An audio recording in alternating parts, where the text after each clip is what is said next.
maidadagdag doon ay yung patungkol sa zakah, yung pagbibigay ng kawanggawa. Kaukulang kawanggawa.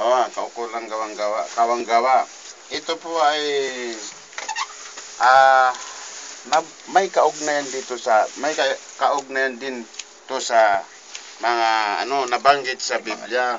Matulad ng nakasaad sa Deuteronomio 14:22, iyong ang pagsasangpuing bahagi ang lahat ng bunga ng iyong binhi na nanggagaling taon-taon sa iyong bukid.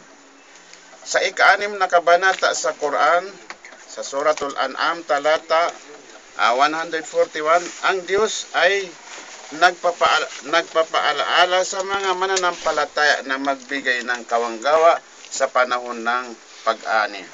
Sinabi ng Allah, wa huwa alladhi ansa'a jannatin ma'rusatin wa ghayra ma'rusatin wan nakhla waz zar'a mukhtalifan ukuluhu waz zaytuna war rumana mutashabihan wa ghayra mutashabih kulu min samarihi idza asmara wa atu haqqahu yawma hasadi wala tusrifu innahu la yuhibbul musrifin. Siya ang nagpatubo ng mga hardin na mga binalagan at hindi mga binalagan, ng mga puno ng datilis at mga pananim na nagkakaiba ang lasa, at ng mga oliba at mga granada na nagkakahawigan at hindi nagkakahawigan. Magsikain kayo mula sa bunga ng mga ito kapag namunga at ibigay ang nauukol mula rito.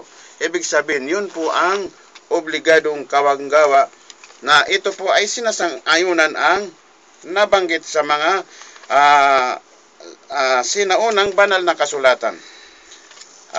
Yan lang po ang aking karagdagan doon sa mga nabanggit ng aking mga kapatid.